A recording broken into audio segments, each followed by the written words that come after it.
اب عشق کہانی چھوڑو تم، ہتھیار اٹھا کر پھیرا دو اغیار کی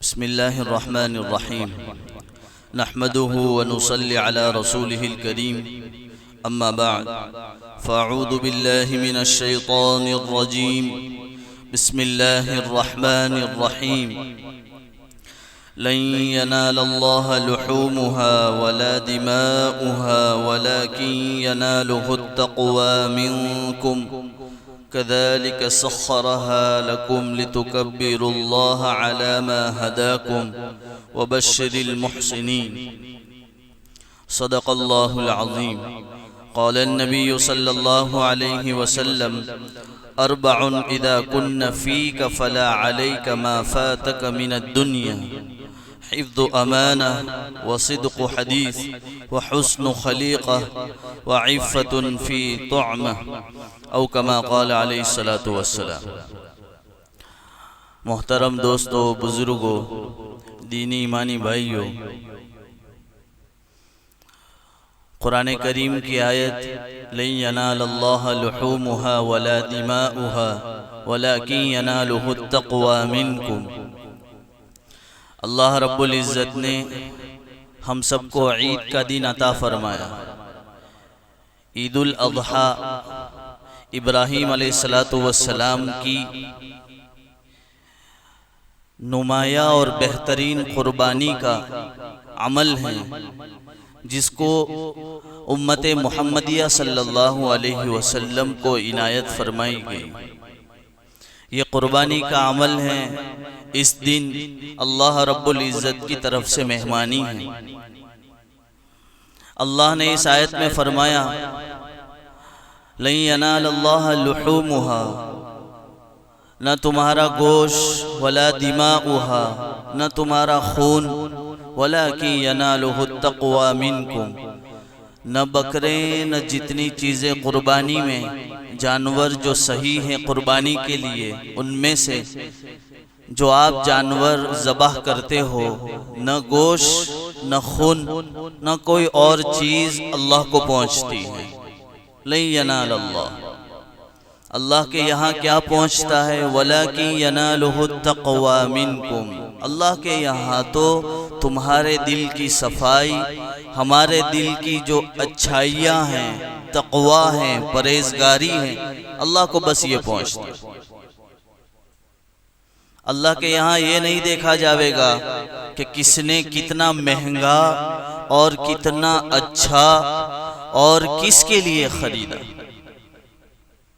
اللہ یہ نہیں دیکھیں گے کہ گاؤں میں سب سے ٹاپ لیول پر جانور لانے والا، سب سے مہنگا لانے والا، یہ نہیں دیکھے گا۔ اس لیے اللہ نے شروع میں کہا لن ینال اللہ، میرے پاس کچھ پہنچتا نہیں ہے۔ کیا پہنچے گا؟ وَلَكِنْ يَنَالُهُ التَّقْوَى مِنْكُمْ، تمہارے دل میں ارادہ کیا ہے؟ تم چاہتے ہو کہ ابراہیم کی سنت زندہ ہو، جیسے ابراہیم علیہ السلام نے خالص اپنے بیٹے کو ذبح کرنا، یہ بالکل عقل کے خلاف تھا، کچھ بھی اس کی تک نہیں بنتی تھی، اس کے باوجود اللہ کا حکم تھا، اور اللہ کے حکم کے آگے اپنے سر تسلیم خم کر لیا، اپنی خواہشات کو پیچھے چھوڑا، باپ اور بیٹے کی محبت سب کچھ پیچھے چھوڑ کر حکم الہی کو آگے لایا۔ وَلَكِنْ يَنَالُهُ التَّقْوَى مِنْكُمْ، دل میں کیا ہے؟ لوگوں کی چاہت ہے، لوگ کیا کہیں گے، کتنا پیسے کے لے کر آئے ہیں، یہ نہیں۔ اگر یہ نیت ہے تو تقوی نہیں پہنچے گا۔ دل کی کھوٹ ہے، دل کے اندر ریاکاری ہے، لوگوں کو دکھلاوا ہے، تو اب کتنا بھی مہنگا خریدیں گے اللہ کے یہاں نہیں پہنچیں گے، کیونکہ اللہ کے یہاں لحومها ولا دماؤها، گوشت بھی ہم ہی کو ملتا ہے اور خون جو ہے بہہ جاتا ہے، تو اللہ کے یہاں کیا پہنچتا ہے؟ وَلَكِنْ يَنَالُهُ التَّقْوَى مِنْكُمْ۔ اسی لیے عبداللہ بن عمر رضی اللہ تعالیٰ عنہ کی روایت ہے، نبی کریم صلی اللہ علیہ وسلم کی سب سے بہترین حدیث، اپنی زندگی کو پرسکون بنانا چاہتے ہو، زندگی کو حالات سے نکلنا چاہتے ہو، ہر پریشانی، غم، ڈپریشن اور اللہ کی جتنی بھی ناراضگی ہیں ان سب سے دور رہنا چاہتے ہو، آقا مدنی صلی اللہ علیہ وسلم نے فرمایا 4 باتیں مجھ سے لے لو، 4 باتیں مجھ سے لے لو، تمہاری دنیا اور آخرت دونوں سنور جاوے۔ ہم سب نیت کریں کہ انشاءاللہ ان 4 باتوں پر ہم سب مکمل عمل کرنے کی نیت کرتے ہیں۔ سب سے پہلے اللہ کے نبی صلی اللہ علیہ وسلم نے فرمایا حفظ و امانہ، امانت کی حفاظت کرنا۔ اگر کسی کے ہاں امانت، ایک تو کہتے ہیں جیسے میرے پاس پیسے ہیں میں نے کسی کو رکھنے دیے ہیں تو ہم سمجھتے ہیں کہ یہ پیسے کی حفاظت کرنا یہ امانت ہے۔ امانت اتنا نہیں ہے، امانت جو ہے وہ یہ ہے کہ اگر کسی نے کوئی بات کہی ہے اور اس کو کہا کہ یہ بات میرے اور تیرے بیچ میں رہنی چاہیے اور ہم نے جو ہے تیسرے کو کہہ دی تو یہ امانت میں خیانت کر ڈالی۔ اور ہمارے یہاں یہ ماحول ہے، اگر کسی کی کوئی بات پتہ چلتی ہے جو اس کے گھر میں خرابی لائی ہے یا پریشانی کا باعث بنی ہے تو ہم یہ کرتے ہیں تنے خبر نہیں ملے امڑے ہوں تھیو پہلا نہ گھرما ہوں تھیو، لوگوں کی فکر میں نہ پڑو کہ اس کے گھر میں کیا ہوا ہے۔ حفظ و امانہ، کسی کی پردہ دری نہ کرو، کسی کے عیب کو لوگوں کے سامنے نہ کھولو۔ آج تم کھولو گے، حدیث شریف میں فضائل اعمال میں حضرت شیخ نے لکھا ہے کہ جس وقت میں تم سخت محتاجی کے حالت میں ہوگے اور تم چاہتے ہوگے کہ تمہارا عیب نہ کھلے، کوئی غلطی ہو گئی اور تم چاہتے ہو کہ اس کو چھپایا جاوے، اس وقت میں عین تمہارا پردہ فاش کیا جائے گا، تمہارا عیب لوگوں کے سامنے کھل جاوے گا۔ تو پہلی چیز حفظ و امانہ، یہ عادت ہم مسلمان ڈالیں کہ کسی کی امانت کو ہم جو ہے اس میں خیانت نہ کریں۔ یہ پہلی چیز ہے، اگر مسلمان اپنی زندگی کو سنوارنا چاہتا ہے تو اپنی زبان سے یا کسی بھی جسم کی اعضاء سے کسی کی امانت میں خیانت نہ کرے، مالی اعتبار سے بھی، زبانی اعتبار سے بھی، اور جسم کے کسی بھی عضو سے کوئی بھی اشارہ کر کے کسی کی امانت میں خیانت نہ ہو۔ یہ پہلا سبق ہے۔ دوسرا سبق وصدق حدیث، زندگی میں کبھی بھی جھوٹ نہ بولے۔ سچائی اور امانت داری یہ ہمارے مسلمانوں کا سب سے بڑا شیوا ہے اور سب سے بڑی صفت ہے۔ تو اس عید کے موقع پر یہ 4 باتیں اللہ کے نبی صلی اللہ علیہ وسلم نے بتائی ہیں، جس کو ہم اگر لے لیں تو ہماری زندگی بہت خوبصورت بن سکتی ہے۔ پہلی چیز، امانت میں کبھی بھی خیانت نہ ہو۔ امانت صرف مال کو حفاظت سے رکھنا اتنا ہی نہیں ہے، بلکہ جتنی بھی چیزیں، اگر واٹس ایپ پر کوئی میسج آیا، فلاں کی خبر آئی کہ اس کا اس طرح برا ہوا ہے، اب فوراً ہم اس کو شیئر کرنے کی کوشش کریں، تو کیا مطلب ہے کہ اس کے عیب کو آپ کھول رہے ہو، تو یہ امانت میں خیانت ہو گئی ہے۔ تو قولی بھی نہیں اور عملی بھی نہیں، قولی یعنی زبان سے بھی نہیں، عملی یعنی عمل کر کے، کسی کو بتا کر کے بھی نہیں ہونی چاہیے۔ تو سچائی اور امانت داری۔ تیسری چیز وہ حسن خلیقہ، یعنی حسن اخلاق، اچھے عمل کے ساتھ، خوش مزاجی کے ساتھ لوگوں سے ملنا، لوگوں سے برتاؤ کرنا، لوگوں کے ساتھ اچھے انداز سے ملنا۔ ایسا نہیں کہ آنکھیں کتراتے ہو یا پیٹھ پھیر لیتے ہو، یہ اگر کرتے ہیں تو حسن اخلاق نہیں ہے۔ چھوٹا ہو یا بڑا، امیر ہو یا غریب، کالا ہو یا گورا، جس خاندان کا ہو، ہر ایک کے ساتھ خوش مزاجی سے ملنا یہ حسن اخلاق ہے۔ تو اللہ کے نبی صلی اللہ علیہ وسلم نے فرمایا امانت کی حفاظت، دوسری چیز سچائی ہمیشہ پوری زندگی یہ ضروری ہے، تیسری چیز حسن اخلاق، اور چوتھی چیز جو زندگی میں آئے گی تو انشاءاللہ ہماری زندگی دنیا اور آخرت دونوں سنور جاوے گی۔ چوتھی چیز ہے وَعِفَّةٌ فِي طَعْمَةٍ، رزق حلال طلب کرنا اور رزق حلال میں کوشش کرتے رہنا، حرام کمائی نہ ہو، 2 نمبری نہ ہو، کسی کا ہڑپ لینا نہ ہو، کسی پر ظلم نہ ہو۔ اگر یہ ہو رہا ہے تو آپ سمجھو زندگی ہماری جو ہے خراب ہے۔ اگر کسی کا مال ہڑپ لیا، یتیم پر، غریب پر، کسی پر ظلم کیا ہے، کسی کے پیسے لے لیے، کسی کو حصہ نہیں دیا ہے، کسی کی زمین ہڑپ لیے، تو اس کا مطلب یہ ہو گیا کہ رزق حلال آپ کے پاس نہیں ہے۔